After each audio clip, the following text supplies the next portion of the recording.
Já na Avenida Fernandes Lima, aqui em Maceió, não há obras nem transtornos desse tipo para os motoristas. Em compensação, todo mundo sabe, o grande fluxo de veículos é acentuado com o tráfego de caminhões, máquinas, tratores, veículos pesados que a partir de hoje não podem mais circular, das 6 da manhã às 8 da noite, lá na avenida.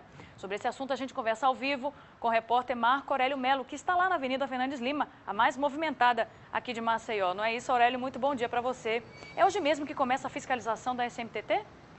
Isso mesmo, Aline. Bom dia a você, bom dia a todos. Olha, Aline, a gente pode observar que o trânsito é bastante intenso nesse momento no sentido bairro centro, né, o horário em que as pessoas estão indo trabalhar. Enquanto estávamos aqui, nós já flagramos alguns veículos pesados com mais de 5 toneladas, caminhões principalmente de cargas e de transporte de combustíveis, passando aqui pela Fernandes Lima, porque depois do acidente verificado na semana passada, aqui na Fernandes Lima, a SMTT decidiu aí fazer valer a lei municipal, a lei 5.594, que limita, que proíbe o trânsito exatamente de caminhões com mais de 5 toneladas, caminhões, tratores e máquinas aqui pelas vias no período, como você disse, de 6 da manhã às 8 da noite, no trecho que vai da Polícia Rodoviária Federal lá no Farol até a Praça Centenário, aqui da Polícia Rodoviária Federal lá no Tabuleiro até a Praça do Centenário aqui no Farol.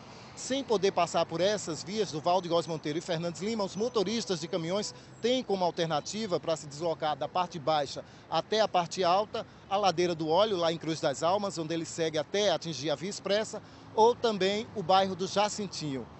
A questão é saber, né, como fica o trânsito nessas vias com esse trânsito a mais, com esse tráfego a mais de veículos pesados. Ao meu lado está o Daniel Moura, ele que é especialista em trânsito do Departamento de Estradas e Rodagens. Bom dia, Daniel. É um problema a ser resolvido, né? A cidade cresceu, as vias não acompanharam esse crescimento, há uma quantidade maior de carros, o que gera então esse problema. Isso, mas na verdade nós estamos atacando não o real motivo do problema, né? Nós estamos, na verdade, tentando achar um bode expiatório para todo esse problema de trânsito, né? Se você for olhar para essa avenida, para Fernandes Lima, ela está toda congestionada nesse horário da manhã e a maior quantidade de veículos é de automóveis, né? Não é de caminhões. Então, os motoristas eles sempre tentam achar algum bode expiatório para dizer por que o trânsito está congestionado. Então, eles sempre tentam colocar a culpa nos ônibus, a culpa nos caminhões, eles sempre tentam escolher algum veículo, né, algum motivo para poder dizer que o trânsito está congestionado, quando na verdade são os próprios automóveis que estão congestionando as ruas. A frota de automóveis cresceu. Nos últimos 20 anos, ela cresceu 140%, enquanto a população só cresceu 50%, né? Então, não tem espaço para tantos carros na cidade. Agora, se retira, né, esse veículo daqui, esse veículo pesado, coloca ele por outra via e aí o problema passa a ser no outro local. Isso, não só no outro local. Aqui também o problema vai continuar, porque a quantidade de carros continua crescendo, né? Segundo a SMTT, são 2.000 carros que entram em circulação todos os meses na cidade, né? Então, esse espaço que vai ser retirado dos caminhões vai ser ocupado por outros carros e o problema vai continuar crescendo. Enquanto a gente continuar estimulando o uso do carro na cidade, a gente vai ter sempre esse problema de congestionamento. Qual seria a alternativa, então, diante dessa situação?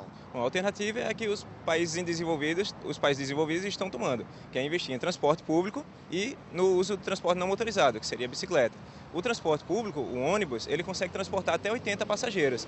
Então, nesses 80 passageiros que estão sendo transportados no ônibus, são 80 carros que não estão circulando nas ruas. Até porque a gente observa muito, cada veículo só transporta uma pessoa, né? Exatamente, é uma pessoa sendo transportada dentro do carro e ocupando um grande espaço da via, né? Então, no espaço de um ônibus, você transporta apenas 3 carros, que seriam 3 pessoas. E nesse ônibus você consegue transportar 80 pessoas. No caso, construir ou abrir novas vias, novas avenidas, viadutos, isso também é uma solução paliativa? Não é uma solução. Isso é o que vem se pensando ao longo desse século XX, que quanto mais a frota de automóveis cresce na cidade, mais espaço se dá aos carros. E a gente viu, São Paulo é o maior exemplo disso, né, que lá eles têm muitos viadutos, muitas vias largas, todos esses espaços para o carro. E quanto mais espaço você dá para o carro, mais você estimula as pessoas a comprarem carro, a terem carro e usarem o carro como meio de transporte. O que você tem que fazer é restringir o uso do carro e dar prioridade aos outros meios de transporte, como o ônibus e a bicicleta. Daniel, nós temos uma pergunta do estúdio. Aline.